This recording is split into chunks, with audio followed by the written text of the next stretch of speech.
the pieces we read for today, especially the one from Spectre, I thought did an excellent job of synthesizing a lot of the major issues in ecosocialism, and I'll focus on that. So I wanted to just mention a few facts and figures about the climate crisis. I'm sure all comrades know how acute the climate crisis is. Just to cite a few facts to frame this talk. This October, according to the National Oceanic and Atmospheric Association, this October, global surface temperatures were 1.3 degrees centigrade or 2.41 degrees Fahrenheit above the 20th century average of 14 degrees Celsius or 57.1 Fahrenheit, making this October the warmest on record since records were being kept. This is about 0.43 degrees Fahrenheit or 0.24 centigrade above the previous record from October 2015. October 2023 marked the 47th consecutive October and the 536th consecutive month with temperatures at least above the 20th century average. The past 10 Octobers, going back to 2014, have been the warmest Octobers on record. Here's a map that I think is very helpful from the NOAA, the National Oceanic and Atmospheric Administration. It's a U.S. government climate study sort of research bureau, basically. So I'll just leave that up there for comrades to contemplate while I present my further comments. We are well on our way to exceeding the 1.5 degree Celsius limit set by the Paris Agreement. The 1.5 degrees Celsius limit for considered the upper limit. This is 1.5 degrees above pre-industrial levels, considered to be the upper limit to avoid the worst fallout from climate change. The last decade has witnessed some of the warmest years on record. 2015 to 2019 were the warmest years on record. Just to cite a few more statistics, Arctic surface temperatures have warmed at least twice as fast as the global average, while sea ice, the Greenland ice sheet, and glaciers have declined over the same period, the mid-1980s, and permafrost temperatures have increased. In 2019, these are figures from 2019 from the United Nations Climate Action website. So their last figures they have are from 2019 for some reason, but in any case, it's a number that indicates where we are. Greenhouse gas concentration reached new highs by 2019. Carbon dioxide levels were 148% of pre-industrial levels. The World Health Organization has listed its findings of health impacts of global warming in a report of October 12th, 2023, so about a month ago. Climate change, the WHO says, is directly contributing to humanitarian emergencies from heat waves, wildfires, floods, tropical storms, and hurricanes, and they are increasing in scale, frequency, and intensity.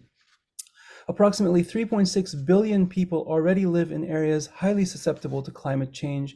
Between 2030 and 2050, climate change is expected to cause approximately 250,000 additional deaths per year from undernutrition, malaria, diarrhea, and heat stress alone. I could keep going, but these figures are very easy to find online, and they're very distressing, and I don't think anyone in this space is unaware of the dire situation we're in. So I guess the question here is, knowing that we are heading off a cliff, a capitalism-induced cliff of climate catastrophe, what can we do? And my argument is that a total transformation of the social system we live under, that is capitalism, a qualitative break from capitalism, is, broadly speaking, the answer. And so the piece by, I think their name is Ståle Holgersen. I think there's either Swedish or Danish. I don't know if I'm pronouncing that correctly. I recommended this piece because I thought it was really um, a clear intervention in the debate around the question of what is to be done, basically, and gives some really, I think, it's an excellent intervention, and also opens up some questions that I'd like to pose near the conclusion of my talk. So the Holgersen piece, in Holgersen suggests or states that there are basically in the arena of eco-socialism or eco-Marxism, which is really, I think I'm going to state this is maybe not controversial in this space. That's basically what the solution is, a program of eco-socialism or eco-Marxism. Accepting that, then, we have to figure out what is the sort of best strategy within that arena. And so Holgersen says the two dominant perspectives currently within the eco-socialism debates are, on the one side, eco-modernism, and on the other side, the perspective of degrowth, eco-modernism versus degrowth. Holgersen states that there is a polarization between these two perspectives, that they're not really talking to each other and they are making straw men out of each other. Holgersen argues, however, that this is a false binary, that this polarization actually makes it harder for us to organize towards an eco-socialist future, and it helps us harder to organize in the here and now in class struggles. So first of all, let me offer some more detailed definitions of eco-modernism and of degrowth, respectively. So eco-modernism is sometimes called left productivism or Prometheanism.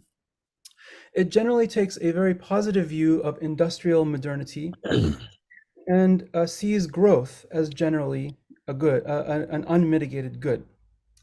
Eco-modernists further tend to characterize their approach as, to quote one of their leading exponents, a geographer named Matthew Huber, who often contributes to Jacobin. This is an approach that Jacobin has been championing quite a bit, by the way. Huber says that eco-modernism is a politics of not less, but a politics of more. Eco-modernists maintain that they focus on production and not consumption. They consider production important, not consumption, and that theirs is the true working class perspective. They characterize the degrowth perspective as the class perspective of the so-called professional managerial class, and therefore dismiss it as a bourgeois phenomenon. By contrast, the degrowth approach, at its most basic level, is a critique of Western industrial models and of Western industrial culture, as well as of, quote, Western development. Degrowth exponents tend to hold that infinite growth is a harmful delusion.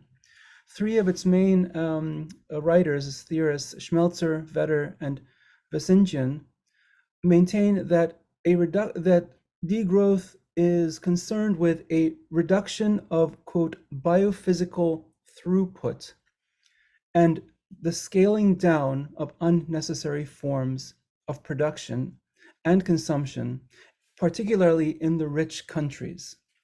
It is not primarily a reduction of economic growth in the abstract. And Holgersen points out that both trends reference Marx heavily and claim to be the true interpreters of Marx. So the eco-modernists say that Marx was all about the progressive character of capitalism and building upon what capitalist society has built, basically, is technological innovations. And degrowth Marxists maintain that actually the mature or late Marx supported degrowth communism. Let's see, how much more time do I have?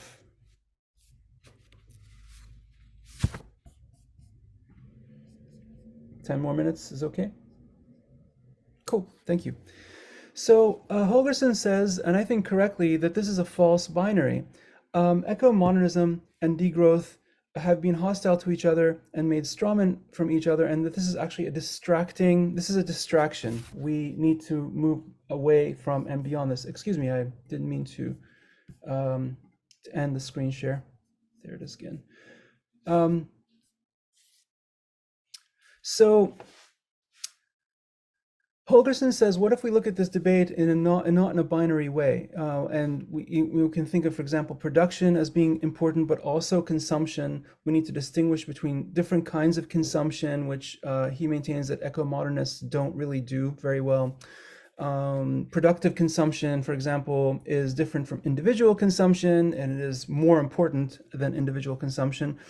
So, for example, like the extractive practices of oil companies, right, is way more consequential to the trajectory of global warming than whether you or I drive a Prius or, a Hummer. I mean, I don't know. Hummers are not my thing necessarily. I don't think they're great, but we would get a lot farther by challenging the challenging the mode of production, the relations of production we're living under, than by sort of denouncing people who are driving SUVs, for example. So further, Holgerson adds, and this is the key point that he's trying to point out, the focus on growth in eco-socialist debates is the wrong question, is misguided. Rather, Holgerson argues we need to have critical discussions, quote, on which sectors, places, and industries should have more economic activity and which ones must be shut down. Further, slogans about degrowth are not very compelling to everyday working class people. They will not resonate with a slogan that makes it seem that we need to have a a life of less plenty and less abundance. Of course, these questions, what kind of abundance, what kind of plenty, these are important questions. But the main issue here is to talk about the qualitative what is the context in which we are posing these questions. So what is being raised here is crucially the question of class. Holgerson is saying that both of these perspectives misconstrue and misunderstand and erase class analysis. For example, eco-modernists such as Huber, they tend to conflate the environmental movement with the professional managerial class and argue that the environmental movement tends to be a petty bourgeois or even a bourgeois phenomenon, that it's not a real working class movement. I couldn't quite believe that when I read that. It's quite astonishing that anyone would hold that. But then I came to think about the whole approach of Jacobin, and I thought, yeah, that kind of makes sense. For they're very much about like just sort of taking the status quo as it is and just making it like better, right? Reforming the capitalist system as we have it and making it like more democratic. The degrowth folks, on the other hand, also problematically approach class in a somewhat problematic way. One main exponent of the degrowth perspective, named Tadzio Müller, argues that it is industrial workers in the global north that are, quote, the most effective enemies of eco-socialism. And this is because the global north has a, quote, imperial mode of living. So anyone who's familiar with the debates around the labor aristocracy idea and Firebrand's critiques of it, we have critiqued that idea, will recognize this in the degrowth analysis. Holgerson maintains, I think correctly, that we need to understand what actually existing workers our lives are like and what their and our relation are to climate change in reality. The working class is heterogeneous. Many workers are involved in the climate movement. I think predominantly, probably. I don't know much about the climate movement per se, but it seems that it's a lot of people who are workers, teachers, nurses, medical workers, industrial workers, and so on and so on and so on. They are very much involved and at the very least, they're very much concerned with climate change. This is not just a middle class concern by any means. So Holgerson argues that we can't ignore, of course, the tensions between different sectors of the working class. We can't, of course, we have to center imperialism, racism, gender oppression, but we absolutely also cannot abandon the idea that it is the working class that is the only class that can arrest global warming and lead a revolutionary transformation. So the political takeaways from this analysis are, in my opinion, five. First of all, we need to read Marx more carefully. We need to bring back concepts, and this is Holgerson. I'm summarizing Holgerson's points. It's absolutely crucial that we understand Marxist concepts such as the profit motive, capitalist accumulation, metabolic rifts, along with class struggle and class formation. These are essential for understanding global warming. Two, the movement to stop global warming is already a class struggle. It is not simply a professional managerial class sort of obsession or a lifestyle, aesthetic concern. To think of it this way is really very, very backward looking. It was the way radicals talked about the environmental movement in the 80s and 90s, and it's very obvious that I think, to make the case that the concern for global warming is a working class struggle, I don't think is a very difficult claim to support. Three, the need is not to divide the movement, but to strengthen, radicalize, and bring together the labor movement and the environmental movement, to reconcile class struggle. This is a quote from Holgerson, to reconcile class struggle in the environmental movement with class struggle in the workplace. Four, we need to focus on concepts such as use value and exchange value, not growth or degrowth. This is from Michael Löwy, or Michael Lowy, I think he's German. Löwy. He wrote. He's a sort of.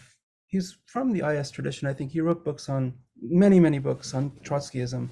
Michael Löwy says that we should focus on the classical concepts of use value and exchange value, not growth or degrowth. Growth is a quantitative concept. It is a capitalist concept. It asks questions like, we can live better by having more, or we can live better by doing less, or, these are very sort of superficial ways of thinking about the climate crisis. Rather, we need to think about, transforming a society based on exchange value into our society based on use value for human needs and for the needs of the planet. Thus, posing the question of a qualitative break with capitalism, not making capitalism more ecologically friendly or so on. Five, our guiding principle should be ecosocialism, again, neither eco-modernism nor degrowth. This will orientate us towards the creation of counterpower, and, as Holgerson characterizes it, a new hegemony around eco-socialist values. From that building block, we can then pose questions of what kinds of investments, technologies, what types of land use and transport we should build. But basically posing the question of who is in control of society, what class is dominant. These are all really, really, really important interventions. I have some critical points here, but I think I'm running out of time. Some critical questions. So I think that the piece by Holgerson could have talked about the relationship between extractive practices such as, oil extraction, as well as neocolonial processes and expropriation more directly, and could have based them in, and this is speculative on my part because I don't understand this idea that well, so I hesitate to propose it, but it seems that, people like, what's his name, this economist who writes this wonderful blog, this Marxist economist, Michael Roberts, I think is his name. He points to the fact that capitalism is in this protracted crisis, this long depression. Others, people associated with the Monthly Review, also talk about secular stagnation and capitalism's capitalism is a low to zero growth economy in the aggregate, referring to Marx's thesis about the decline of the overall rate of profit and how it is baked into capitalism. We are in this moment, we are in this conjuncture currently. So that, in my opinion, propels dynamics of increased expropriation, dynamics such as the ones discussed in the Guardian article about how, in spite of all the evidence that we need to move away from fossil fuel fossil fuel extraction, the capitalist regimes all over the world are making plans to expand significantly these operations over the next 10 to 20 years. My second point relates to a point that I think we've been making in Firebrand for quite a bit, which is Holgerson.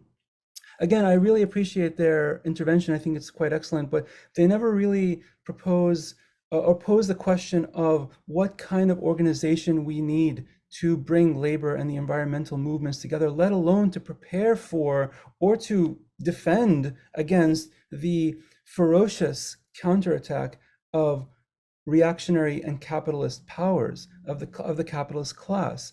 The piece, I think, tends to perhaps it lends itself to an idea that we can just sort of expect movements to spontaneously sort of come together. And it would have been good to talk about more about how socialists, Marxists can intervene in these struggles, how we can actively bring together these struggles, how we can build not just the vanguard, but also build the revolutionary organization that prepares the way for the Revolutionary Party, which I think Comrade Steve Lee has written very brilliantly about in his critique of spontaneism for the website.